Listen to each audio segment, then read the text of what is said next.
t'es révélé à Moïse, tu déclaras à Moïse que le lieu sur lequel il se tenait était saint. Seigneur, c'est à cause de ta sainteté que tu mourus sur la croix, Seigneur Jésus, pour nous délivrer du péché. Et ce matin, Seigneur, nous nous tenons dans ta maison afin de recevoir de toi, Seigneur, ton message de vie, ton message de grâce. C'est dans le nom de Jésus que nous te prions. Amen. Amen. Veuillez vous asseoir. Gloire à Dieu. Que chacun d'entre vous, que chacun reste sa navette selon les exigences. Nous ne devons pas être, comme ils le disent, un cluster, mais plutôt un lieu de préservation de vie, tout en veillant sur les mesures barrières.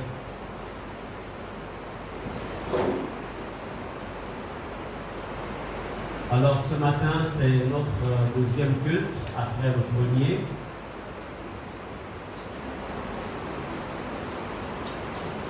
Alors, nous sommes sur une thématique que nous avons commencé depuis la semaine dernière. Nous travaillons sur la destruction des testaments diaboliques, partie 2. On voit aussi, on le voit dans Colossiens, qui nous parle des ordonnances qui nous condamnaient. Et donc ce passage de Colossiens, chapitre 2, verset 14, où il est écrit, il a effacé l'acte dont les ordonnances nous condamnaient et qui subsistait contre nous. Alors, ce passage de Colossiens 2, c'est synonyme au terme de testament. Je voudrais ici rassurer l'Église. Comme je l'ai dit au premier culte, nous ne sommes pas là pour faire la promotion du diable, la promotion de la sorcellerie, mais nous sommes là pour dénoncer les choses que l'adversaire, les choses que le diable fait contre l'Église, contre les enfants de Dieu. Et nous avons besoin pour cela d'être instruits. C'est pourquoi dans Osée 4, 6, la Bible peut dire « Mon peuple est détruit ».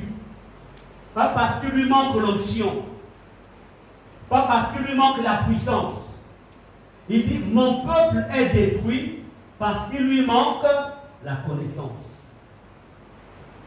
Donc, le manque de connaissance expose le croyant, expose l'enfant de Dieu, en fait, à une forme de fragilité par rapport au combat spirituel.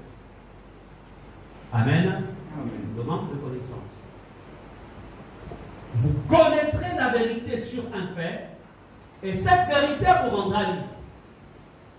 Donc, si je n'ai pas la connaissance sur un fait, si je n'ai pas la connaissance sur certaines vérités, ce qui va se passer, c'est que je vais être exposé. Et que mon ennemi, en fait, prendra le dessus sur moi. Vous connaîtrez la vérité, et la vérité vous rendra libre. La connaissance de la vérité. Nous sommes dans une période où nous savons que dans le monde des ténèbres, il y a toute une organisation, il y a une planification de destruction des vies humaines, de destruction des étoiles des uns et des autres, de destruction des santé, de destruction des projets que Dieu a pour les uns et les autres. Alors il est important que l'Église, ou en tant qu'enfant de Dieu, que je me positionne contre les plans de l'ennemi. Si je ne la positionne pas, c'est lui qui va se positionner. Quand, dans le livre d'Éphésiens, l'apôtre Paul, par la voix du Saint-Esprit, peut nous encourager à prendre toutes les armes de Dieu. Ne pensez pas que on ne prend pas les armes parce qu'il faut les prendre. On prend les armes parce que tout simplement, il y a une guerre, il y a un combat, il y a des réalités qui sont là. Alors, dès cet instant, je dois prendre ces armes, je dois prendre ces armes, en fait, pour faire face à un assaut. Comme pour dire, sans armes, ben, je ne pourrais pas, en fait, mener l'assaut contre mes ennemis, contre mes adversaires. Amen. Amen. D'où dans 2 Corinthiens 2, verset 11, il est écrit, on a lu ce passage la semaine dernière, je vais le relire encore aujourd'hui, afin de ne pas laisser à Satan l'avantage sur nous. On pourra lire afin de ne pas laisser à la sorcellerie, de ne pas laisser aux démons, de ne pas laisser en fait aux satanistes l'avantage sur nous, nous qui l'Église, nous qui les enfants de Dieu, car nous n'ignorons pas ses desseins ou leurs desseins. Pour dire que si je ne me positionne pas, si je n'ai pas la connaissance qu'il faut, si je n'ai pas en fait, si je ne prends pas position, ben ils auront l'avantage. Pas parce que je ne suis pas enfant de Dieu, pas parce que je ne prie pas, mais parce que je n'ai pas la connaissance qu'il faut. Amen. Amen. Amen. Et ce n'est un secret pour personne. Pourquoi la recrudescence des morts vers la fin de l'année? Pourquoi la recrudescence des accidents? Pourquoi ça à la fin de l'année? Ok, le commun des mortels vous donnera une raison ou des raisons en fait qui paraissent normales, naturelles. Mais nous savons que dans le monde des esprits, nous savons que dans le monde des ténèbres, il y a bel et bien des raisons pour lesquelles. Il y a bel et bien des raisons. Amen. Amen. Il y a une série de livres ici. Là. Il y a bel et bien des raisons. Et ce sont ces raisons que nous vous donnons. Je vais être équipé. Vous avez besoin d'être équipé. Alléluia. Un enfant de Dieu, un chrétien est un soldat. Ce n'est pas seulement dire Seigneur Jésus, viens à mon secours. Mais il y a des combats, il y a des situations où toi-même, tu utilises ton autorité, l'autorité que Dieu t'a donnée, pour dire stop. Stop à ceci. Si tu ne prends pas l'autorité, c'est l'ennemi qui pourrait prendre le dessus sur toi. C'est pourquoi dans ces temps, nous sommes à la fin de l'année, nous sommes en train de traiter nous travaillons sur les testaments diaboliques, tout testament qui a été écrit contre David, contre la vie de quiconque ici. Au nom de Jésus, ce testament doit être déchiré. Toute ordonnance doit être déchirée. Et cela est déchiré avec ta participation à la bataille, au combat spirituel. La Bible dit que les armes avec lesquelles nous combattons ne sont pas charnelles. Donc, il y a des combats, oui. Si Jésus, si la vie chrétienne, c'est sûr, c'est juste dormir, prier, le matin, chanter les cantiques. Si ce n'était que ça, pourquoi alors la Bible peut nous dire les armes avec lesquelles nous combattons? Donc quelqu'un te dira non, c'est le temps de la grâce, il n'y a plus de combat, lis ta Bible dort normalement, et puis ce sont des histoires, il ne connaît pas. Et s'il ne connaît pas, il ne faudrait pas qu'il te fasse croire que ceux qui sont engagés là-dedans sont dans l'erreur. Ce n'est pas parce que tu ne connais pas une réalité que cela en fait annule vraiment la réalité. Amen. Amen.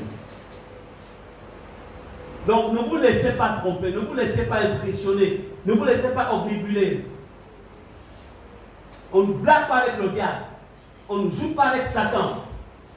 Tu joues avec Satan, il te surprend sur place, il te surprend. Je rendais témoignage tout à l'heure au matin, il y a mon petit frère qui m'a appelé. Il est en France, il m'appelle, il me dit, Yaya, voici le rêve que j'ai fait. Il m'a décrit le rêve. J'ai dit, mon petit, là, il y a un danger. On a prié, on a prié, on a prié, on a prié. J'ai dit, Satan, vous le laissez tranquille. Sorcellerie familiale, vous le laissez tranquille au nom de Jésus. Il ne sera jamais une victime. Au nom de Jésus. Mais si je ne connaissais pas, si j'étais ignorant, vous dites, oh non, mon fils, c'est un rêve, c'est rien du tout. Et c'est comme ça qu'il y a des surprises. Un bon matin, vous entendez, telle chose est arrivée à votre parent. Pourquoi? Parce que vous êtes dans l'ignorance, vous ne savez rien du tout. Nous sommes à un moment où vous savez que les sorciers de nos familles se sont levés pour chercher des sacrifices, pour chercher des victimes. Amen. Parce qu'il faut achever la vie avec des victimes, avec des sacrifices. Je dis, il n'y aura pas de sacrifice dans ma famille, personne ne sera sacrifié. Le fond quand même peut être bouffé par leur propre maître. Mais aucun n'est mis au nom de Jésus. Amen. Amen. Aucun. Donc il ne faut pas blaguer. Ne prends pas à l'amusement la marche avec Dieu. Tu marches de guerre. C'est deux royaumes qui se combattent. Le royaume de Dieu et le royaume de Satan. Mais dans toutes ces choses, nous sommes plus convaincus par notre Maître Jésus-Christ. Parce qu'il a déjà remporté la victoire. Mais cependant, tu dois veiller, tu dois être alerte. Tu dois être alerte. C'est pourquoi il ne faut pas négliger ces moments. Ne néglige pas ces programmes. Même s'il pleut, mouille-toi. Amen. Amen. Tu te mouilles et puis on va démarrer une voiture, tu vas te chauffer. On va te mettre à côté du moteur pour te chauffer. Bon, un peu d'amusement peut-être, mais je m'allais dire en fait que quelle que soit la situation, l'ennemi fera tout pour chercher à ce que tu ailles jusqu'au bout de ce programme. Parce qu'il sait qu'à la fin de tout, c'est toi qui vas être le vainqueur. Donc, je disais, le dessein se définit comme étant la volonté arrêtée d'accomplir quelque chose. Dans ces temps, il y a des programmes. Un dessein, c'est un programme. C'est quelque chose qui est arrêté, qui est stoppé, c'est écrit. Ne pensez pas que les choses sont seulement écrites dans le monde naturel. Ce qui est écrit dans le monde spirituel, dans le monde invisible, est même plus réel que ce qui est écrit dans ce monde-ci. Bref, avec ça.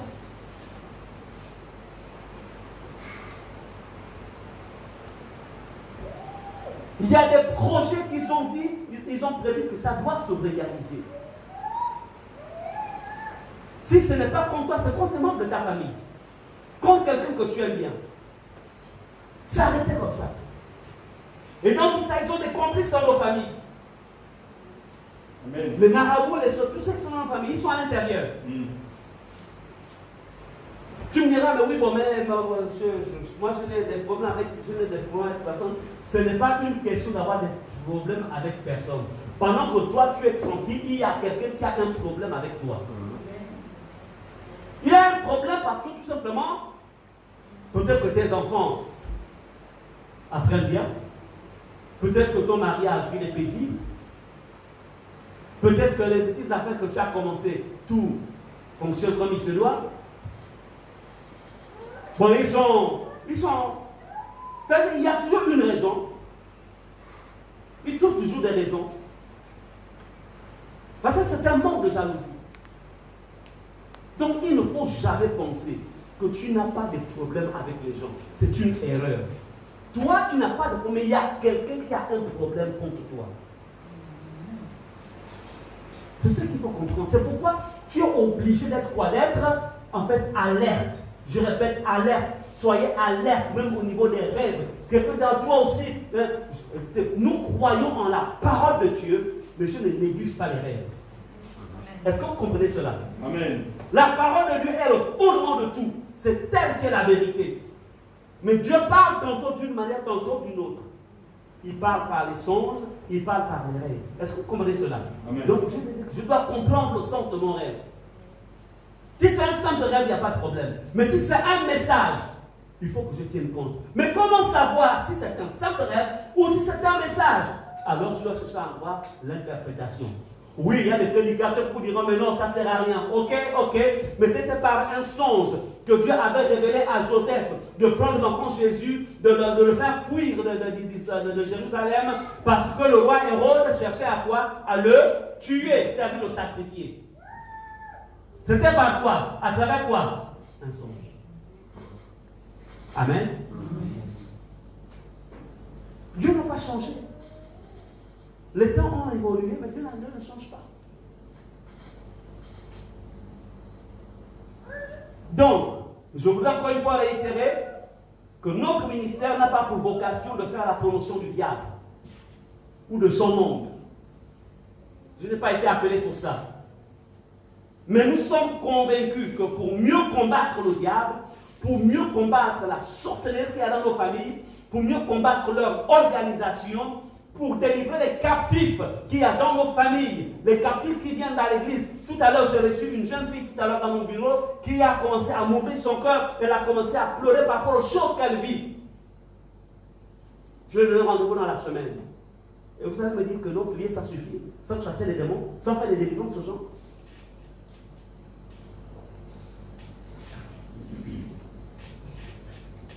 Donc, Ephata est là. C'est pour laisser partir libre les opprimés. Ephata existe pour ouvrir les yeux aux aveugles. Si vous êtes ignorant sur la manière dont les sorciers fonctionnent, on vous instruit là-dessus pour mieux combattre les démons qui sont derrière les sorciers, pour mieux détruire leurs alliances, pour mieux les vaincre au nom de Jésus. Amen.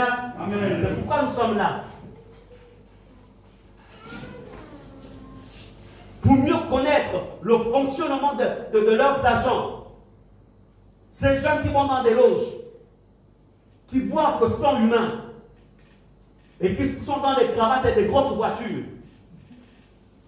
Nous sommes là pour connaître, pour condamner leurs œuvres. Eux-mêmes doivent être sauvés, mais leurs œuvres, les démons avec qui ils ont fait alliance. C'est pourquoi l'église de Jésus existe. Pour dénoncer et mieux les détruire. Détruire qui? Détruire les œuvres des ténèbres. Mais si tu n'as pas la connaissance, tu ne connais pas ces choses-là. Tu vas seulement pour chanter Jésus m'aime, Jésus m'aime, Jésus m'aime, Jésus m'aime, Alléluia, oh. On va dire, il est dans l'envie, souris, parce que c'est que, en fait, ton Jésus m'aime, tu ne connais rien du tout sur les choses de l'esprit. C'est pas si j'avais raconté une histoire, un jeune évangéliste, il va dans une ville de l'intérieur du pays, il va quand même une ville quelque part là, dans le sud. Il va aller menacer les grands-papas du village. Il dit, ah, Jésus que j'ai pris, je prophétisais pour Jésus. Le roi, il a commencé à condamner. Mais il ne maîtrisait pas les stratégies de combat. C'était là où il y avait 9 routes. Il y avait on avait 9 routes.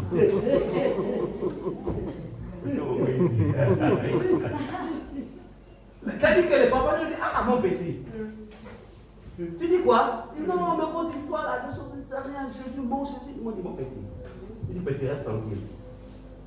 Mais non, la ville était zélée. Mon petit, prends le vent là, prends le vent. Le petit là, il dit, bon Jésus. Bon, assois-toi. Tu as dit Jésus, non? Oui, assois-toi. Et puis les secondes, bon, lève-toi. Ce vent est collé avec le corps. Tu as dit Jésus, non? Lève-toi maintenant. Il n'a pas pu se lever. En fait, ce n'est pas que le Jésus qui disait n'était pas puissant. Mais il ne maîtrisait pas les techniques de combat spirituel. Amen. Jésus reste puissant, mais il faut connaître comment vaincre, comment utiliser les armes de Dieu. Amen. Et puis on dit, ok, bon, tu comprends maintenant, non? Que ton histoire là, ça marche pas avec nous. Bon, lève-toi maintenant. Quand il était devant lui, les grands-parents, bon, lève-toi maintenant. Amen. Il s'est levé. Le banc est resté à terre. Donc, voici un petit qui priait dans une communauté, c'est pas la conscience chrétienne. Mais n'ayant pas été formé, n'ayant pas la connaissance réelle, ses parents lui ont démontré que leur sorcellerie était supérieure au Jésus qu'il priait, ce qui est un mensonge. Pourquoi? Parce qu'il était ignorant.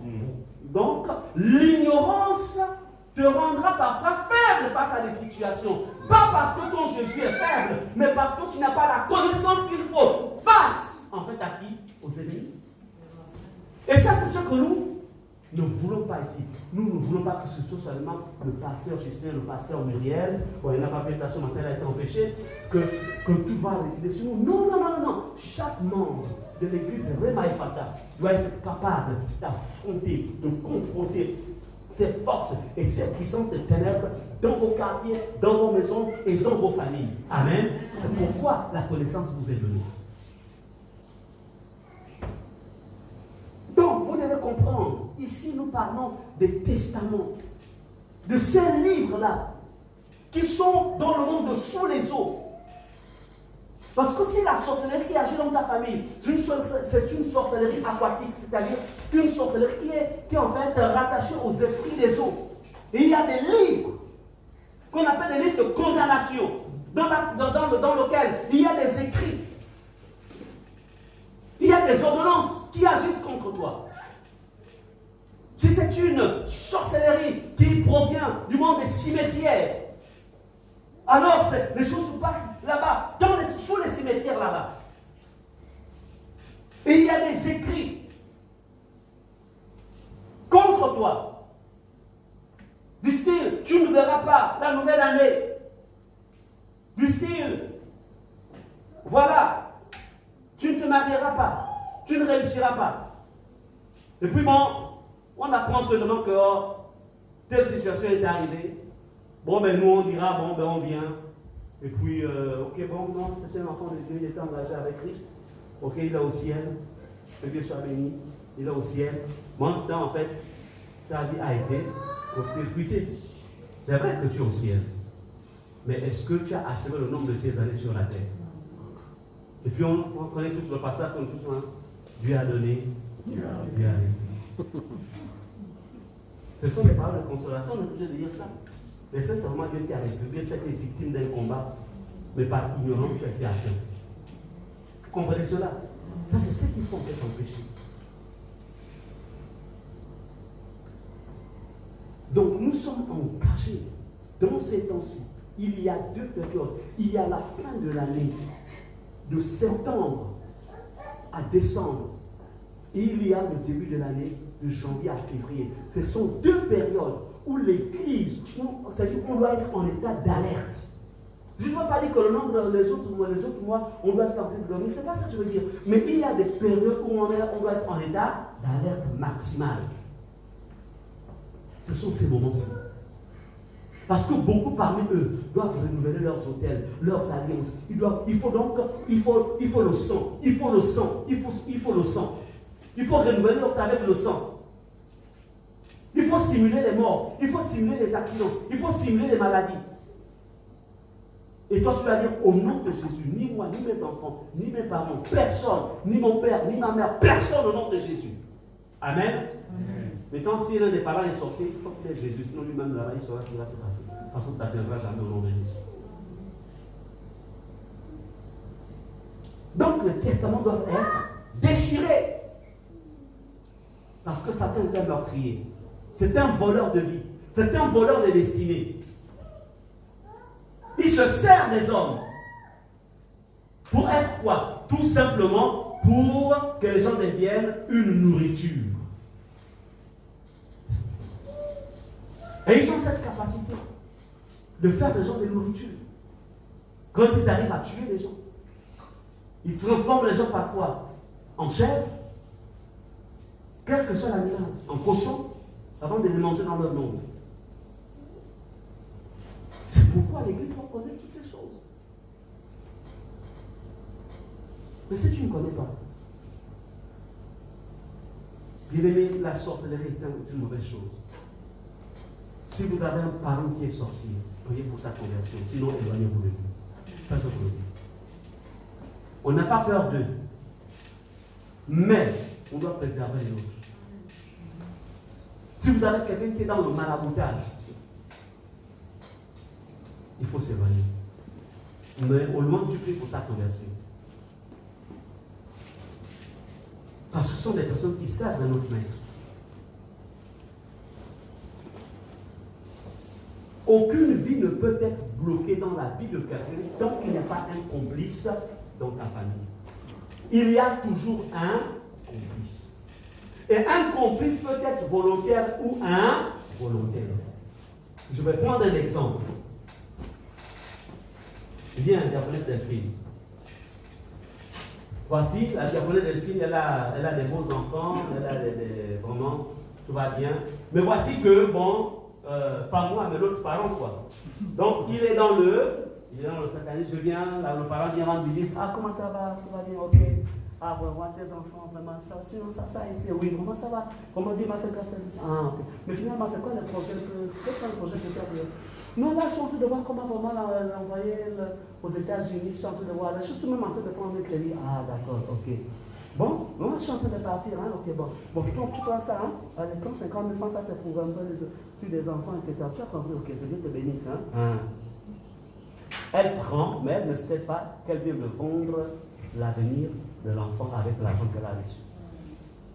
Pourquoi? Parce qu'en fait, le parent qui lui donne ça est plein de jalousie et il s'est juré que ses enfants, en fait, se limiteront à un certain niveau. Testament, ça doit s'arrêter à un certain niveau, mais elle n'a pas les yeux ouverts. Elle prend l'argent, elle n'a pas prié, elle n'a même pas demandé à Dieu la volonté, elle prend l'argent, elle vient le vendre. Vous comprenez? C'est pourquoi ce sont des moments, il faut faire extrêmement attention. Tu peux t'asseoir. Elle ne comprend pas la femme qui brillait. Mais depuis un moment de temps, quand l'enfant va à l'université, bien va dans un autre pays, l'enfant devient comme ça, debout. Mais qu'est-ce qui se passe, mon fils? Oui, mais il y a quelqu'un, en fait, qui est venu, à qui tu as vendu l'esprit de l'enfant lorsque tu as reçu l'argent. Tu pensais qu'il venait pour t'aider. En fait, il venait pour prendre. Et l'argent que tu as reçu, en fait, c'est de l'argent, en fait, pour vendre, en fait, quoi? Son avenir. C'est pourquoi ils sont malins, ils sont subtils. Vous comprenez? Ils sont subtils. Tant que vous ne connaissez pas la moralité, vous ne connaissez pas l'identité spirituelle de votre parent, faites attention avec les dons, avec les aides qu'ils vous accordent, surtout quand les temps sont difficiles. C'est comme s'ils ont un 6e sens, d'ailleurs, ils savent que là, elle est au creux de la base. Pendant qu'elle est au creux de la base, profitent-en maintenant, parce que là, elle est dans une situation où elle ne peut pas refuser. Va maintenant. Et vous dites, le Dieu que je prie est merveilleux. Oh, vraiment, merci Seigneur pour envoyer un ange. Ce n'est pas un ange. Ce n'est pas l'ange du Seigneur. C'est un ange qui est déguisé en ange de lumière. Ce n'est pas l'ange de Dieu. Vous comprenez? C'est ainsi. Si l'enfant doit aller à l'UOB, il va à l'UOB. Pendant toute l'année, tu économises ton argent à toi. Donc, une fois maintenant, tu as assez, tu l'envoies maintenant à l'extérieur. Vous comprenez? Le diable est rusé. Et il y a l'avenir de beaucoup qui ont été en fait détruits comme ça. Amen. Détruits. Parce qu'on a voulu faire comme les autres. Mais malheureusement, on est tombé sur des personnes qui appartiennent à notre monde. On pense qu'ils nous font du bien. Alors qu'ils sont là pour détruire, pour bloquer. Vendus par les leurs sans se rendre compte par l'ignorance. Vendus. Quel est le testament qui est dans ta famille? Quelles sont les choses qui ont été dites et qui font en sorte qu'à un moment, il y a un blocage total? C'est le cela qui doit être détruit. C'est le cela dont on parle. Ça doit être déchiré. L'acte dont les ordonnances nous condamnent ont été déchirées. Et moi, au nom de Jésus, je viens aussi déchirer ce que lui a déjà déchiré. Juridiquement parlant, ça a été déchiré, mais je viens aussi déchirer de manière factuelle. Par les faits, je déchire. Est-ce que nous sommes ensemble? Amen. Vous avez, par exemple, des veuves, sur le plan juridique, elles ont gagné un procès par rapport à la maison que les parents de leur défunt mari ont voulu occuper. Sur le plan juridique, la justice a dit qu'elle récupère sa maison.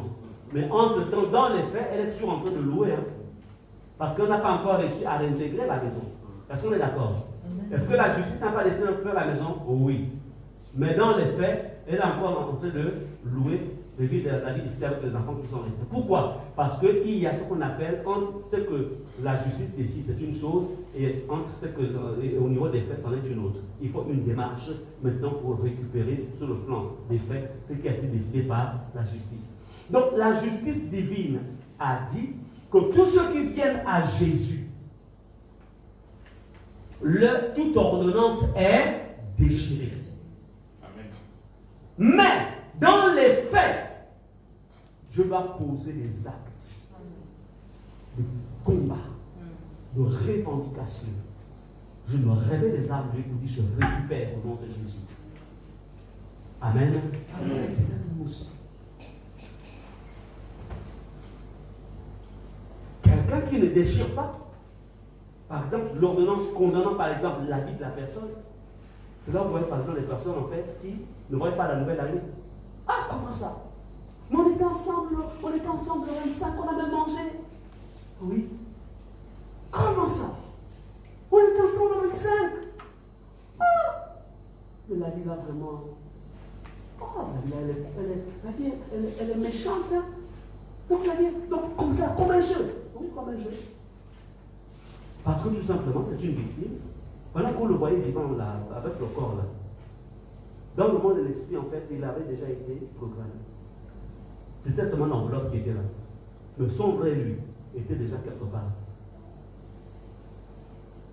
Mais au nom de Jésus, même si physiquement il est là, le nom de Jésus a le pouvoir de le récupérer et de le ramener. C'est que le diable, les démons et les sorciers ont décidé. Amen. Amen. Le nom de Jésus est pas là. Parce qu'il a vaincu les dominations, il a vaincu les autorités, il a vaincu les pouvoirs. Il a vaincu. Donc comprenez que le problème des testaments, c'est que ça vient voler. C'est quelque chose qu'il décide de pratiquer. C'est déjà écrit. Et dans cette période-ci, il y a des choses qui sont écrites. Mais qui doivent être déchirées.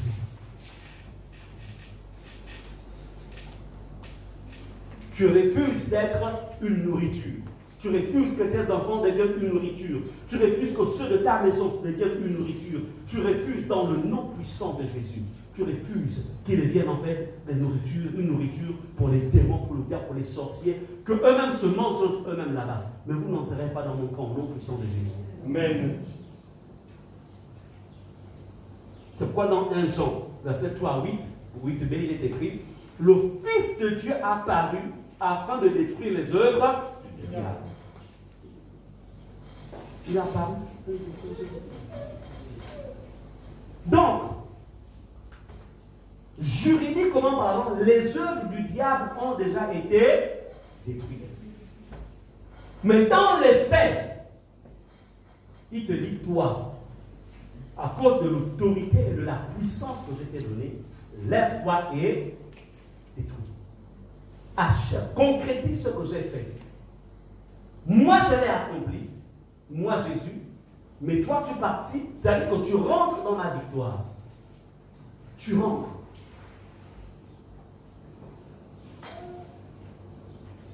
Comprenez que dans le monde du diable, ils ont deux grandes fêtes. Là, nous sommes dans la période, quand nous on fête le 25 décembre, ou quand les gens fêtent le 25 décembre, parce que nous, on ne fête pas le 25, mais comme dans le 25 décembre, jour de Noël, dans le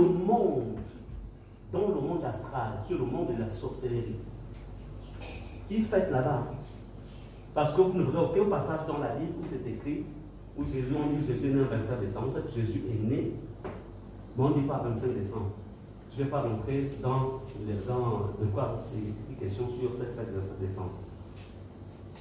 Quand ils fêtent là, c'est là qu'ils mangent. Toutes les victimes, le 25 ils mangent. Et ce ne sont pas des moutons qui mangent, hein. Ce sont des vies humaines qui n'étaient pas dans le sang de Jésus, qui n'avaient pas confié leur vie à Jésus, ou qui blaguaient avec leur foi. Parce qu'un chrétien charnel peut être atteint par un missile de sorcellerie. Il ne faut s'y tromper pas. Samson était fort. Tant qu'il marchait avec Dieu. Mais quand Samson a ouvert la porte, il a été atteint par ses ennemis. C'est pourquoi la vie chrétienne n'est pas une vie en fait d'alignement. Donc de septembre à décembre, c'est une période.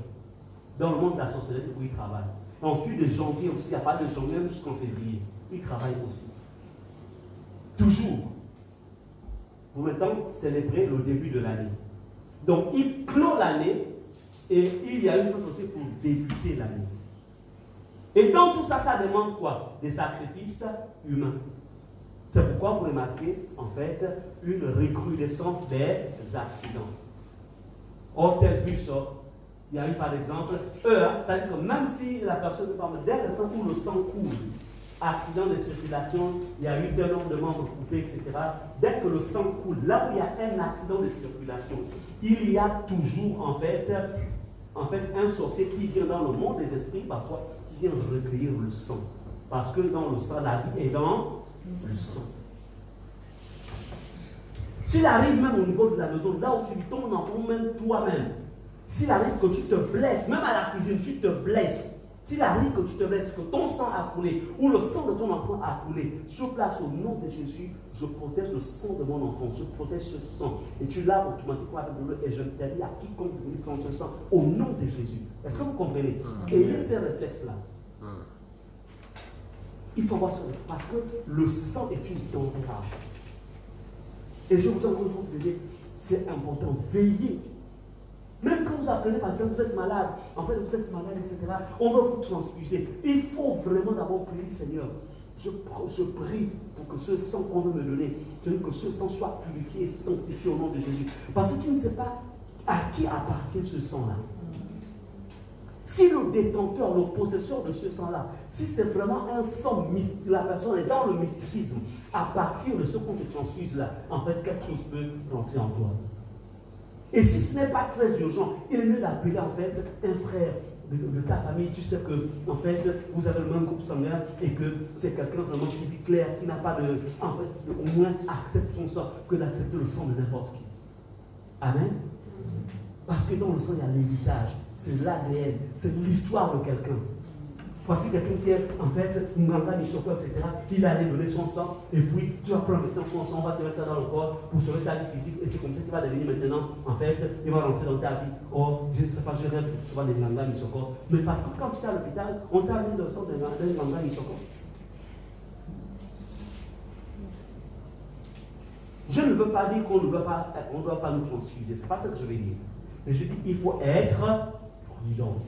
Il faut prier. S'il est possible, dans les jours, dans les heures qui viennent, s'il est possible que tu reçoives le sang d'un des tiens dont tu connais la vie, c'est mieux. Si maintenant c'est très urgent, le parent qui est là doit prier ou appelle le pasteur. On prie que le sang là, on annule au nom de Jésus. Amen. Amen. Nul tout ce qu'il y a à l'intérieur. La vie est dans le sang. Le sang. Il y a le bon sang, il y a le mauvais sang.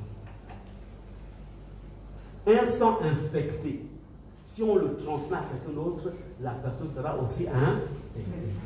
Donc un sang infecté de vampire, en le transmettant à quelqu'un de sain, un enfant, il va aussi avoir de vampires qu'il y a dans ce sang-là. C'est comme ça. C'est une loi. Donc faites attention. Même quand on venez donner le sang, il faut toujours prier. Ok, Seigneur, je vais aller dans le sang. Est-ce que tu veux que je parle? Je dis que va, je t'attends. Ou bien, Seigneur, non, ne va pas maintenant là, attends un autre jour. On est dans un monde, assez compliqué. Donc, il n'y a que les personnes les plus vives, des personnes prudentes, qui ont les yeux ouverts, qui ne peuvent pas tomber dans le piège. Mais si c'est une vie de naïveté, à cause du sandwich qu'on te donnera après avoir donné le sang là, ou avant de donner le sang, tant pis pour toi.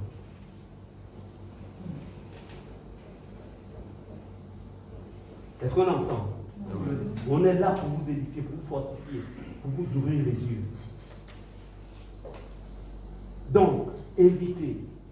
Nous sommes dans les temps où, si nous ne prions pas, si nous ne faisons pas ce travail, si nous ne détruisons pas les testaments diaboliques, il y a certains des nôtres qui ne pourront peut-être pas finir l'année. Il y a certains des nôtres qui ne pourront même pas commencer l'année prochaine, ou qui seront court-circuités en cours de chemin. Pourquoi? Parce que tout simplement, il y a des décrets, il y a des testaments. N'oubliez jamais que le diable a plusieurs desseins contre nous tous. Il a des projets de destruction, des projets de malheur, des événements qui doivent arriver, qui doivent se produire dans ta vie. Il y a certains qui a prévu le divorce. Il a dit, tu vas divorcer. Sinon, tu divorceras. C'est un testament.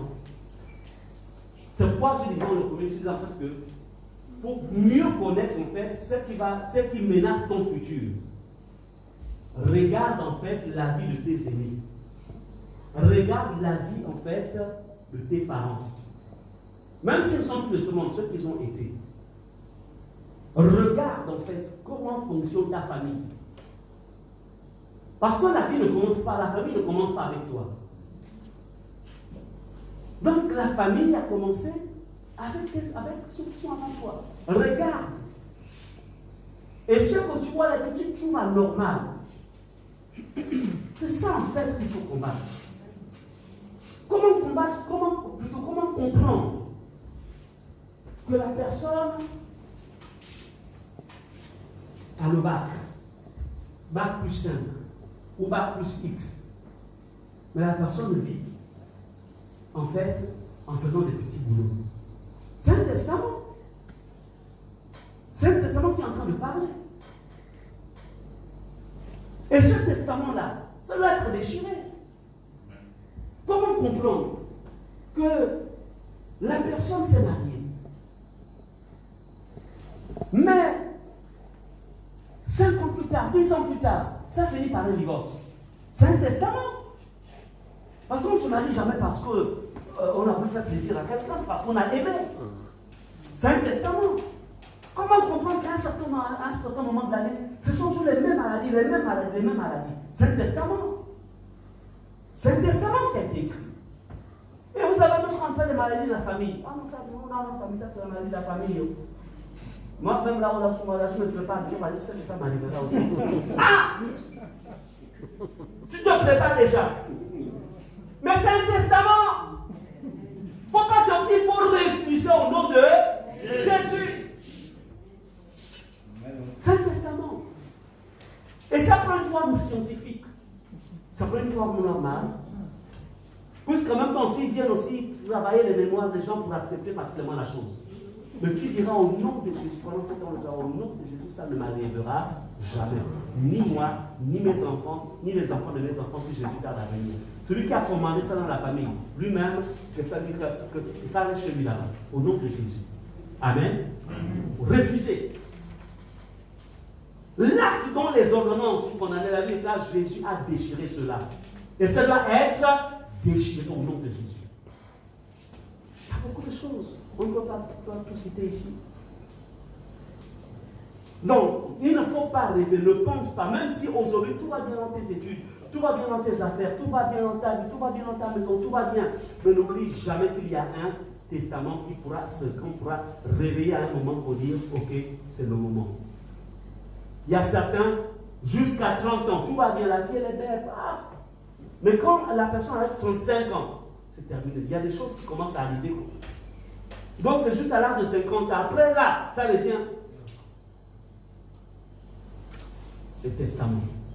Ça se déclenche toujours à un certain moment.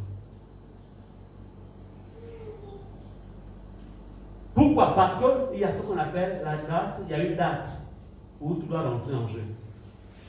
Il y a une date, c'est écrit. Et tu es seulement surpris. Donc, dans mes recherches, dans mes études, j'ai vu ceci. Satan utilise les sorciers, les marabouts, les féticheurs, les magiciens, pour que son programme s'accomplisse contre vous. Vous savez, Satan n'a pas la capacité d'agir dans le monde physique sans passer par des points de contact. C'est pourquoi ces points de contact, ce sont les sorciers, les marabouts. Puis, dans votre famille, il y a des gens qui font ça. Il faut même prendre le courage et leur dire, leur parler de Jésus. Et dire que toi qui fais le maraboutage dans la famille, là, je vais te dire que donne ta vie à Jésus. Parce que le diable que tu es en train de servir là, il va te punir lui-même plus tard. Il faut leur dire, la sorcellerie que tu es en train de faire là, c'est pourquoi avant de les parler, il faut d'abord aussi bien t'équiper. Il ne faut pas que il y a les portes ouvertes, il y a le péché, etc. Tu vas les connaître, il va dire, toi, tu restes tranquille. Sinon, je vais te sacrifier. Mais si tu sais que tu es bien, il ne faut pas avoir peur de ces gens-là. Ils ont besoin de Jésus. Ils ont besoin de quelqu'un qui leur dit la vérité. Amen. Mais il faut savoir une chose. Quand il y a ces gens-là dans votre famille, il faut savoir que ces gens-là, en fait, ils sont à 25% avec la famille et à 75% avec qui? Avec leur maître.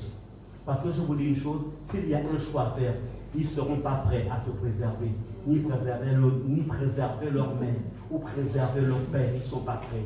Ils sont prêts plutôt à se préserver eux-mêmes, parce qu'ils ne veulent pas avoir les foudres de leur maître, le diable, le génie qu'ils adorent. Donc, ils sont parents avec vous, juste dans la forme. Mais s'il y a quelque chose à faire, ils ne sont pas prêts à se laisser aller comme des sacrifices. Donc, quand il y a quelque chose qui arrive dans votre famille, quelque chose qui arrive dans ta vie, j'aimerais te dire une chose, prends le temps de rentrer en toi, midi en fait, et dis Seigneur, révèle-moi qui dans la famille fait la sorcellerie, qui dans la famille bloque ma vie, qui dans la famille, Seigneur, ouvre-moi les yeux. Quel est l'argent que le diable utilise? Quel est l'argent?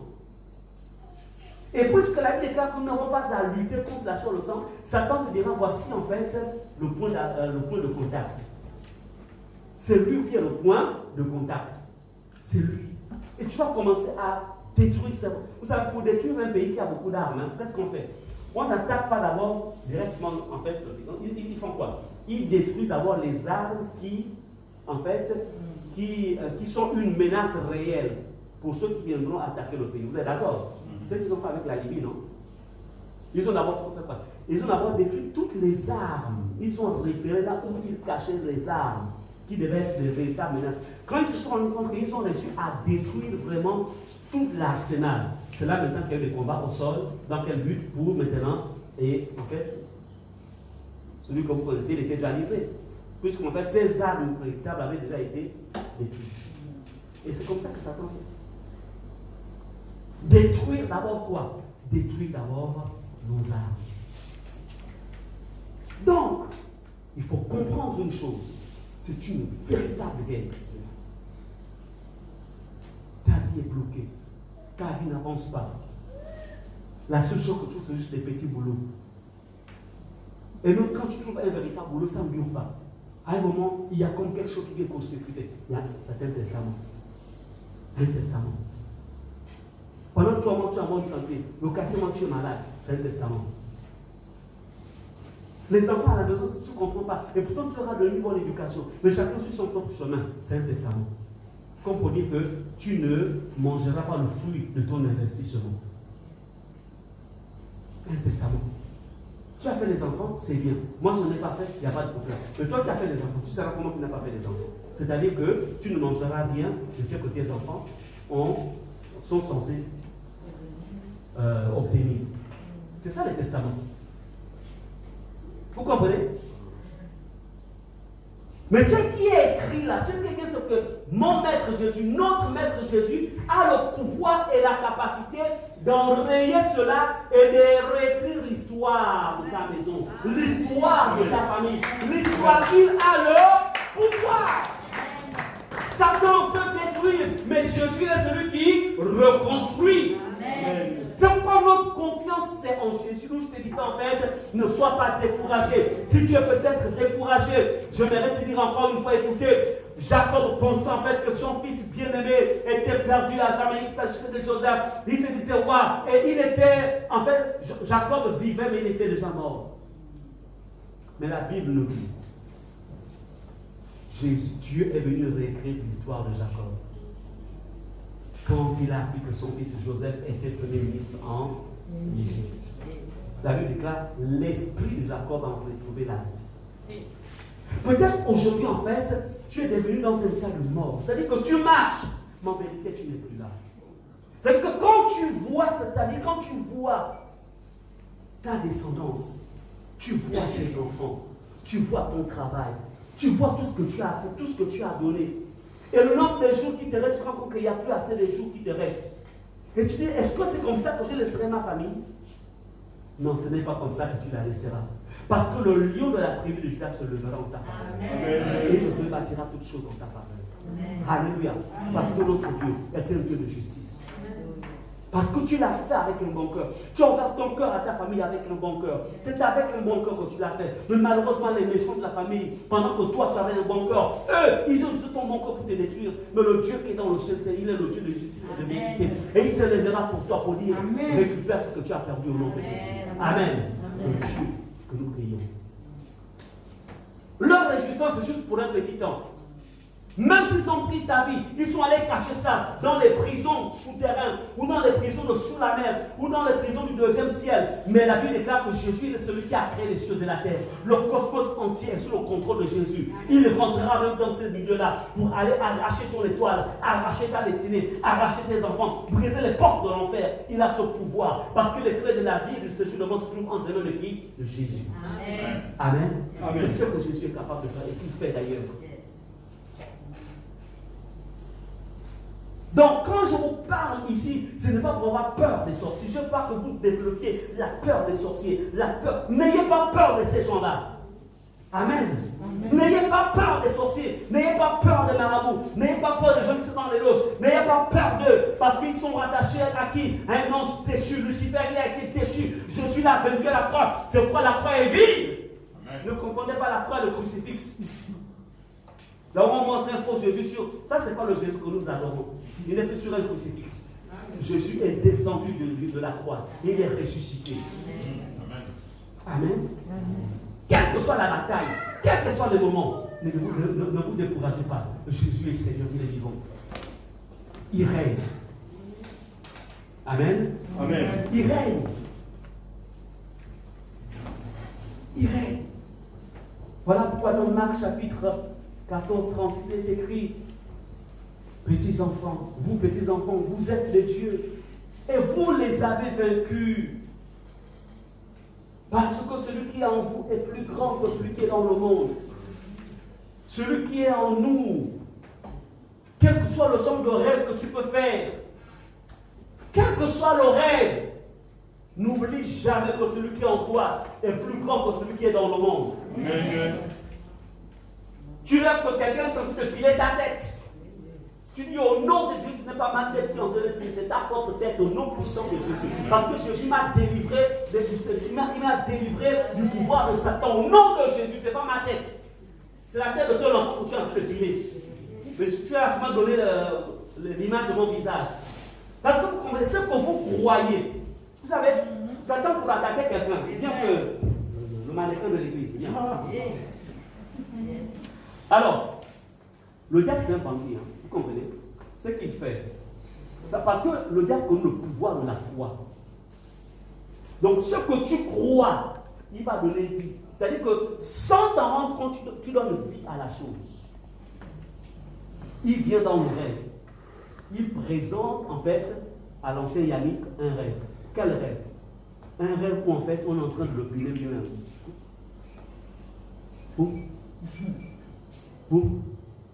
Encore Yannick vit dans la sainteté. Yannick vit dans la crainte de Dieu. Yannick a une vie rangée avec Dieu. Vous comprenez? Mais il fait un rêve pareil. Il se réveille, dit pas.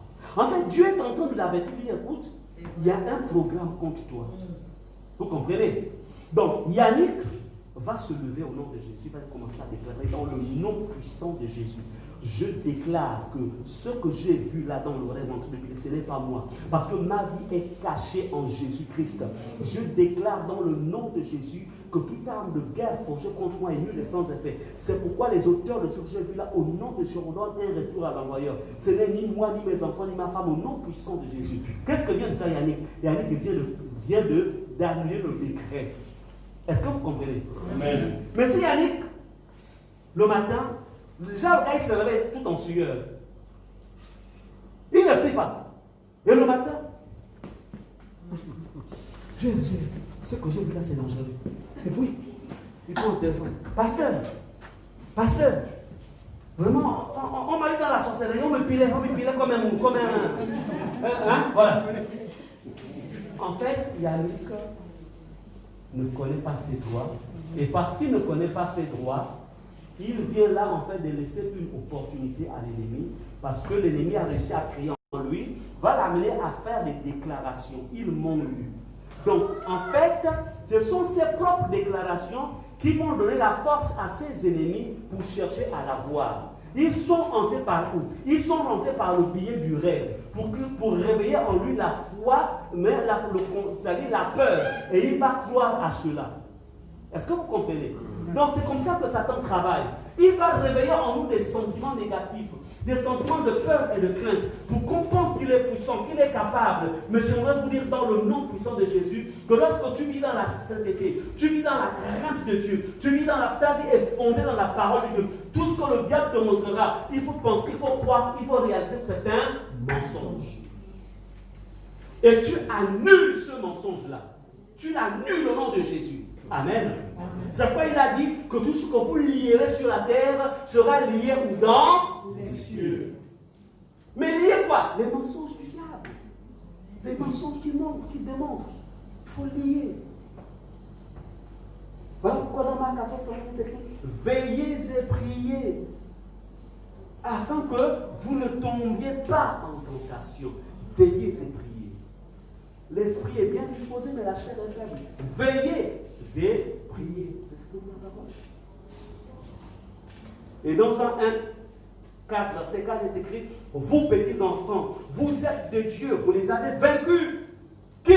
Nous, parce que nous sommes de Dieu, nous sommes les enfants de Dieu. Nous les avons vaincus. Vaincre qui? Vaincre la sorcellerie, vaincre les satanistes, vaincre les marabouts, vaincre tous ceux qui travaillent contre notre succès, contre notre santé, contre nos familles, contre nos travail, contre nos vies. Nous les avons vaincus. Pourquoi? Parce que celui qui est en vous est plus grand que celui qui est dans le monde. Amen. Amen. On n'engage pas une guerre spirituelle sans prendre conscience de la grandeur de Dieu, du Dieu qui est en toi. C'est pourquoi, en fait, David face à Goliath, en fait, David va affronter Goliath en réalisant quoi? En réalisant qu'il allait affronter Goliath, pas à partir des pierres qu'il avait prises d'abord. Non, ni à cause de la fronde qu'il avait. Mais David va affronter Goliath en lui disant, en fait, qu'il va tuer Goliath en s'appuyant sur le Dieu que lui, il a injurié. Donc, David s'était appuyé sur Dieu. C'est pourquoi nous avons besoin d'appuyer sur le Jésus qui nous a rachetés et ce Jésus qui vit en nous par le Saint-Esprit. Dans ces temps de la fin, cette fin d'année, il est important de revêtir les armes de Dieu. Revêtez-vous d'un moral fort, un moral fondé dans la parole. Oui, c'est vrai, il y a des situations qui vont arriver, mais ça ne me fait pas peur. Aussi, jamais ça me fait peur. Ben, à un moment, je me ressaisis en priant en langue. Je prends tout le temps après l'encore, je sens que pendant la peur va augmenter. Tu dis, Satan, tu es monté, le temps de monter dans l'esprit. Et une fois je monte dans l'esprit, je commence à parler maintenant dans la langue intelligible. Par la puissance et l'autorité du nom de Jésus, je déclare que ce que j'ai vu est nul et sans effet. Au nom puissant de Jésus, la Bible déclare que je marcherai sur les serpents et les scorpions, sur toute la puissance de l'ennemi. Et rien ne peut me nuire. C'est pourquoi je déclare que rien ne peut me nuire à moi, rien ne peut me nuire à mes enfants, rien ne peut me nuire à ma maison, rien ne peut nuire à mon église, rien ne peut nuire à mon pays, rien ne peut nuire au nom de Jésus. Amen. Amen. C'est comme ça que ça fonctionne. Bien-aimés, je suis en train de descendre dans mon message. Comprenez ceci, Église. Ne soyez jamais naïfs. Ne marchons pas dans la naïveté. C'est-à-dire que marcher dans l'amour de Dieu ne veut pas dire marcher dans la naïveté. Et beaucoup d'enfants de Dieu sont naïfs. Ils croient à tout. Bien-aimés, ne soyez pas naïfs. La naïveté est un mal. L'amour ne veut pas dire mais. Vous pensez que Dieu n'aime pas les gens qui sont pendant que nous sommes là, il y a des gens qui croupissent dans le séjour de mort. Ils croupissent dans le feu. Ils croupissent. Vous pensez que Dieu ne les aime pas? Même pendant qu'ils sont en enfer, Dieu les aime. Mais ce sont eux qui ont fait le mauvais choix. Dieu respecte le choix de chacun pendant que tu es sur la terre. L'amour de Dieu ne change pas. Mais malgré cet amour, il ne peut pas les sortir de cet amour parce qu'eux-mêmes, de leur vivant, ils avaient choisi cette vie-là. Ils avaient choisi d'être des chrétiens en fait charnels. C'est pourquoi faites attention, ne soyez pas des chrétiens hypocrites. Vous savez, c'est comment un chrétien hypocrite. Alors, vous pensez que, écoutez, faut jamais servir. C'est-à-dire que soit tu as des idées pour Jésus et tu vis vraiment sérieusement pour Jésus. Parce que si tu as servi Jésus et que tu es hypocrite, quand tu meurs là, tu ne vas pas au ciel. Moi, il y a des, quand je vais à un moment derrière mortuaire, en fait, il y a des déclarations que je ne fais pas si on me demande de prêcher. Je ne dis plus qu'il est au ciel. Je ne dis plus ça. Avant, quand j'étais encore nouveau dans le ministère, je pouvais dire, parce que je n'avais pas assez de connaissances. Mais maintenant, là, je ne le dis pas. Je les laisse entre le jugement de Dieu. Maintenant, il y a d'autres où je suis convaincu que là, quand même, quand j'ai vu ça, il est vraiment ciel. Je peux déclarer. Mais je pèse sur les gens pour leur dire qu'il faut donner vos vies à Jésus. Parce que quand tu as été. C'est quoi un chrétien hypocrite? Un chrétien hypocrite est un chrétien qui a mis en valeur les œuvres de la chair. Et si la mort t'arrive, tu vas en enfer. La grâce n'est pas sur toi. Parce que c'est quoi la grâce? C'est-à-dire que la grâce de Dieu fait en sorte que la diaconesse Delphine, elle m'a fait du mal, mais à cause de la grâce de Dieu dans ma vie, j'ai la capacité de pardonner la sœur Delphine. Amen. Amen. Mais par moi-même, je n'ai pas la capacité. Mais puisque la grâce de Dieu agit en moi, elle me donne la force de pardonner. Vous comprenez? C'est ça la grâce de Dieu. La grâce de Dieu ne me demandera pas la capacité. La grâce de Dieu, en fait, si elle agit en moi, elle ne peut pas m'amener à garder rancune à Delphine. Non! C'est qu'on dit la grâce de Dieu, source de salut. Le salut, dans le salut, il y a délivrance. Tu ne peux pas dire que tu as le salut et tu as encore des comportements contraires au salut. Non! Tu peux prier en langue, tu peux prêcher la parole, tu peux tout faire. Mais si dans ta vie, il n'y a pas la manifestation de la grâce, tu es un chrétien hypocrite. Et toi qui me suis, qui suis ce message à travers cette chaîne, je voudrais te dire que tu as besoin de te repentir si tu fais partie des chrétiens hypocrites. Parce que quand on est hypocrite, on va en enfer. Et c'est ça la vérité. Non. Un chrétien hypocrite n'a pas la capacité de chasser les démons. Et c'est le problème, c'est que le diable est rusé. Amen. Mon Dieu, il est rusé. C'est-à-dire que vous avez aussi des serviteurs hypocrites. C'est-à-dire que, viens que t'as viens. Mets-toi. Viens aussi, viens derrière lui. Tu fais la sécurité. Oui, viens derrière lui. C'est-à-dire que le prédicateur, c'est un hypocrite. Mais en fait, il a une onction qui ne vient pas du ciel. Ce sont des esprits religieux. Donc quand tu vas faire semblant de tomber, au nom de Jésus. Amen. Est-ce que, entre-temps, le prédicateur qui fait ça ne vit pas dans la sainteté, il vit dans le mensonge, il vit dans les calomnies, il vit dans toutes sortes de péchés. Mais quand il prie, on est en train de prier, attends, tu vas faire semblant de tomber. On est en train de prier. Ils sont dit, l'onction, l'homme de Dieu, il est fort. Non, ce sont des esprits religieux que le diable a libérés pour être au service, en fait, du soi-disant homme de Dieu. Tu peux t'asseoir. Est-ce que vous comprenez cela? Satan, il a tout maquillé, mes frères et sœurs. Il a tout maquillé. C'est pourquoi aujourd'hui, on ne peut plus en fait, je vous le dis toujours parce que vous êtes responsables de ce que je vous enseigne. On ne peut plus en fait déterminer un homme de Dieu à partir des signes, des miracles et des prodiges. Parce que Satan a le pouvoir et la capacité de copier tout cela.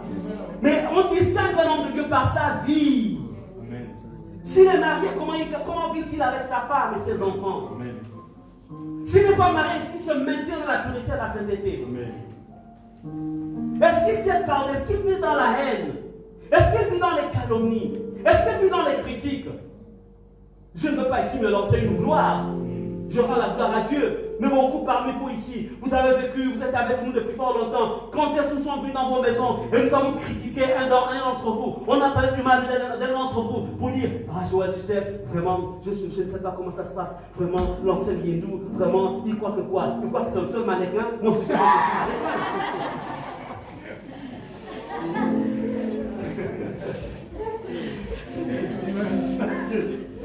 Amen. Donc, on essaie un peu de... Hein? C'est que dès l'instant où je vais commencer à fonctionner comme ça, comprenez que non, là, le pasteur est en train de descendre. Amen. Il descend. Parce que mon rôle, Amen, quand je viens vers vous, ce n'est pas pour venir parler des choses que vous faites qui ne sont pas bien. Amen. Mon rôle, c'est de vous apporter la parole de Dieu. Alléluia. Amen. Et s'il arrive que je prie, que je parle de quelqu'un, en vérité, c'est pour prier pour la personne. Et non pour exposer sa nullité, pour que vous la voyez comme une personne méchante, une personne mauvaise. Non, ce n'est pas ça le rôle du berger. Ce n'est pas ça le rôle de quelqu'un qui vit dans la sainteté. Ce n'est pas ça. Est-ce que vous comprenez cela? Amen. Veillez sur vous-même. Veillez, s'il vous plaît. La pureté. Bien-aimé, quand Satan voudra vous détruire, il n'aura pas besoin d'une personne lointaine. C'est quoi je vous parle de ne pas être hypocrite, de ne pas être naïf plutôt. La personne qui détruit ta vie, qui détruit ta maison, qui détruit ton avenir, n'est jamais loin de toi. C'est parfois ta meilleure amie qui t'arrache ton mari, ton fiancé plutôt. Amen. Même ton mari, elle arrache. C'est parfois ton meilleur ami qui arrache ta fiancée. Amen. Comment ça? On était si amis, comment tu as pu me faire ça? Mais tu sais, c'est ça la vie. Ah! C'est comme ça dans le monde. Ah! Oh oui. C'est la sorcellerie, ce n'est jamais loin. La personne qui décide de te détruire n'est jamais loin. Ne soyez jamais naïf. Vous lirez cela à la maison, je ne veux plus lire, vous verrez le petit temps qui reste. Dans Juge 16, vous lirez Juge 16, versets 6 à 21. La personne que Satan avait choisie pour détruire Samson, parce que Samson était une grande menace pour les Philistins. Juge chapitre 16, versets 6 à 21, vous lirez cela à la maison. La personne que les Philistins avaient choisie, parce qu'ils ont utilisé les hommes forts. Ils se rendent compte que non, personne n'était plus fort que Samson. Ils se sont dit, bon, on va utiliser une femme. Et comme Samson vient de violer la loi de son propre Dieu, qu'il a interdit d'épouser les femmes étrangères, alors il est venu choisir une femme de notre patrie qui n'a rien à voir, elle n'est pas juive. On va passer par elle pour détruire Samson. Et cette femme s'est rapprochée de Samson. Samson aussi s'est rapproché de cette femme. Et c'est par cette femme que Samson a été détruit. Elle était proche de Samson. Le malheur de quelqu'un ne vient jamais loin. Il y a toujours un complice dans ton environnement. C'est pourquoi marcher avec les yeux ouverts. Il y a deux choses que Dieu peut donner à l'homme. Dieu peut te donner le discernement, c'est-à-dire la capacité de comprendre rapidement les situations, la capacité de comprendre en fait les personnes qui sont autour de toi, la capacité de saisir leur caractère et leur véritable mentalité. Mais il y a aussi ce qu'on appelle l'observation, c'est-à-dire que quand tu observes, tu te rends compte que non, cette personne-là elle n'est pas bonne, ou cette personne-là elle est bonne. Quand tu vois, tu écoutes, tu dis non, cette personne-là, non, il est mieux que je m'éloigne. Parce que si elle fait ça, demain elle fera ça aussi avec moi. Est-ce que vous comprenez cela? L'observation. Parents, soyez des observateurs. Mères, soyez des observatrices. Soyez. Même un frère avec qui vous êtes sortis du même ventre, une soeur sortie du même ventre, peut être un obstacle pour toi et pour les tiens, pour les enfants. Sauf quand Jésus est au milieu, ou sauf quand il y a vraiment un véritable amour fraternel. Amen. Amen.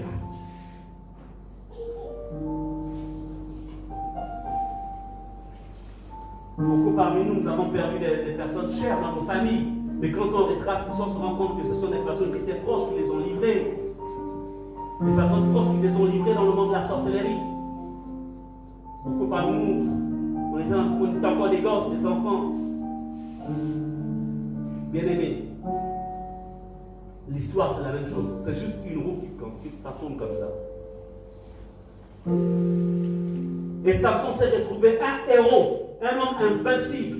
Mais c'est quelqu'un de proche qui l'a rendu. Croyant que cette personne l'aimait. Mais en vérité, elle ne l'aimait pas. Qui est proche de toi? Qui semble t'aimer? Qui est proche de toi? Mais il y a parfois des actes qui t'étonnent. Et tu te dis, bon, ça passera, alors que Dieu est en train de t'avertir. Tu ne dis pas comme ça avec cette personne. Parce que quand quelqu'un est méchant à l'intérieur de son cœur, il ne va pas changer s'il ne donne pas sa vie à Jésus. Et s'il ne passe pas par la délivrance. Donc tu n'es pas de venir à l'église. Est-ce que tu es passé par la délivrance? Est-ce que tu as accepté la délivrance? Est-ce que ta délivrance a été constatée? Tu ne t'es pas délivré, je ne trouve plus mon cœur. Va raconter partout que je n'ai pas l'amour. Au moins Dieu ne dit pas que je n'ai pas l'amour. Je suis plutôt prudent. Il y a un dicton dans le monde qui dit que qui a trahi une fois trahira une seconde fois, n'est-ce pas? Garde-toi. Nous sommes dans des temps, les derniers temps, là où l'hypocrisie, selon qu'il est écrit dans le livre de Timothée, là où il y a l'hypocrisie qui va monter à un tel degré que nous ne comprendrons rien du tout. Bien aimé, si on va plus loin, dans Luc 22, notez cela aussi, vous lirez cela à la maison, on a le temps de lire. Dans Luc chapitre 22, verset 2 à 48. Luc 22, verset 2 à 48. Pour atteindre Jésus, le diable n'est pas allé loin. Il avait trouvé un apôtre qui aimait l'argent pour le livrer. Et il s'appelait Judas. Il ne marchait pas avec Jésus parce qu'il voulait de la parole, parce qu'il avait besoin vraiment d'être transformé par Jésus, mais il aimait l'argent. C'est-à-dire qu'il aimait quoi? Le don. Il y a une différence entre marcher avec Jésus à cause de ce que Jésus est et marcher avec Jésus à cause du don. Il y a une différence. Et vous avez des gens comme ça qui sont avec vous, en fait pas parce qu'ils vous aiment, mais c'est à cause de ce que vous leur apportez. C'est-à-dire que votre présence, en fait, rassure le succès de son business. Votre présence, en fait, garantit, en fait, son image. C'est-à-dire qu'il sait que tant que le type là est là, tant que la dame est là, je sais que vraiment je vais être considéré. Amen. Mais une fois il a atteint le sommet, ce qu'il recherchait, hey, il ne te regarde plus. Il t'a oublié. C'est de la trahison. Et combien ont été trahis comme ça dans la vie? Une fois ils sont devenus des hommes. Une fois ils ont senti que là, j'ai plus besoin de toi. Ils t'ont abandonné, ils t'ont oublié. Ils ont oublié ton père, ils ont oublié ta mère, ils ont oublié ta tante, ils t'ont oublié. Et cela te dit, tu te dis, plus jamais je ne ferai de bien pour ce soir. Non, ne te dénature pas. Garde la nature que Dieu t'a donnée. Même si des gens t'ont trahi, garde la nature que Dieu t'a donnée. Parce que c'est cette nature qui t'ouvrira des portes. Mais il y a une réalité, c'est que la personne qui t'a trahi, demain, elle passera par une école. Parce que le monde est conçu comme ça. Mais la seule chose que tu dois faire, c'est la leçon. Laquelle? Ne plus être naïf. Amen. C'est la leçon qu'il faut retenir. Ne permets pas aux circonstances de te transformer, mais plutôt apprendre des circonstances de la vie. Apprendre des circonstances. Ne te dis jamais les hommes sont méchants. Voilà pourquoi je m'appelle des lesbiennes dans la société. Parce qu'elles ont été déçues, probablement elles avaient une féminité normale et naturelle. Mais elles ont été déçues par plusieurs hommes. Et elles se sont dit, ça ne vaut plus la peine. Mais non, il y a toujours un homme quelque part qui a été réservé pour toi. Donne ta vie à Jésus. Et concentre-toi avec Jésus. Abandonne cette vie contre nature. Amen. Et je parlerai aussi dans l'autre sens. Dieu est fidèle. Dieu change les vies. C'est Judas qui a trahi Jésus. Un de ses meilleurs disciples. Il a trahi Jésus. S'il vous plaît, faites attention, ne soyez pas naïfs. Je ne veux pas dire qu'il faut me temps suspecter qui que ce soit autour de vous. Ce n'est pas ce que je veux dire. Mais je veux être prudent. Je veux être prudent. Ce que je veux que vous développiez dans ces derniers temps, soyez prudents. Ne mangez pas la nourriture de n'importe qui. Faites attention. N'allez pas manger n'importe où. Les naïfs. La personne qui a fait les naïfs, vous savez dans la nuit comment elle a invoqué ces naïfs qui finissent très vite. L'oreille là qui est à l'intérieur, là, qui est bien parfumée là. Vous savez avec quelle eau il a travaillé ça? Vous savez? Pourquoi ne pas faire une sandwich chez toi-même à la maison? Achète-toi une boîte de pâtes, je ne sais pas, avec du pain. Tu mets ça à l'intérieur, tu sais que tu passes midi à la maison. Tu manges ton truc tranquillement. Que de te faire envoûter par la nourriture. Beaucoup de personnes ont été envoûtées comme ça dans ces temps-ci. Rien que par la nourriture. À un moment, on comprend plus pourquoi ça, les choses ne marchent plus. Ah, tu sais, pasteur, quand la femme a fait des gars, oh non, c'est trop fort. C'est trop fort, là. C'est trop fort. Bon, mais écoutez, si c'est la diaconesse Alice qui le fait, oui, je vais manger sans problème. Vous comprenez? Ou si c'est si c'est Date Momo qui fait ça, il n'y a pas de problème. Vous comprenez? Vous voyez que si c'est quelqu'un qui est né de nouveau, il n'y a pas de problème. Je vous dis, il y a des moments où je sors de la maison, j'arrive ici, j'ai faim, moi, dans ma tête, où est-ce que je vais manger? Vous savez que Jésus, tu dis, Seigneur, par contre,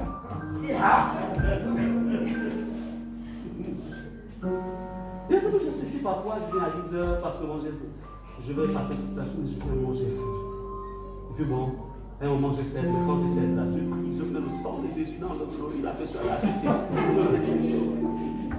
Ou parfois, bon, j'ai fait du pain quelque part, je prends le pain et puis je mets la saline à l'intérieur, je mange. Amen.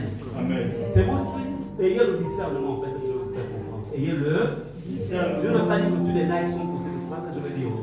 Mais je dis, ayez le discernement. Amen. Amen. Nous sommes dans les derniers temps. On ne sait pas qui est qui.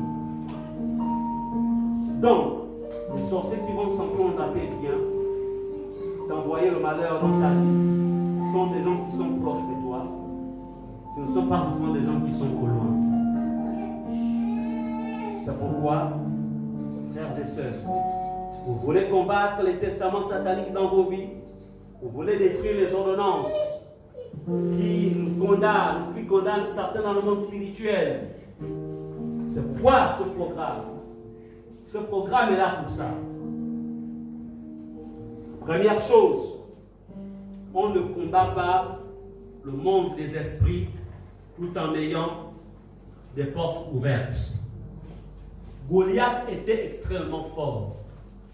Mais vous savez, le problème de Goliath, c'est que sur sa cuirasse, il y avait un défaut. Il avait une cuirasse, il y avait un défaut. Et c'est par là que la pierre que David a lancée était rentrée. Tu peux être un grand guerrier. Mais s'il y a un défaut sur ta cuirasse, tu vas être atteint. Et le défaut de la cuirasse, c'est quoi? C'est le péché. Je ne peux pas vous mentir. Vous me direz, pourquoi le pasteur revient toujours sur le péché? Parce que c'est ce qui donne de la force, c'est le carburant du diable. C'est le carburant de Satan. Quelqu'un qui m'a dit qu'il peut mener une guerre spirituelle avec le péché, il travaille avec la puissance des démons. Il travaille avec la puissance de Mami Wata, la puissance des eaux. Mais quand un homme de Dieu est appelé par Dieu, il interprétera toujours le peuple à la sainteté et à la pureté. Parce que c'est ce qui donne, c'est la source de la force de Dieu. C'est la source de la force de Jésus. C'est la pureté et la sainteté. Inclinons nos têtes.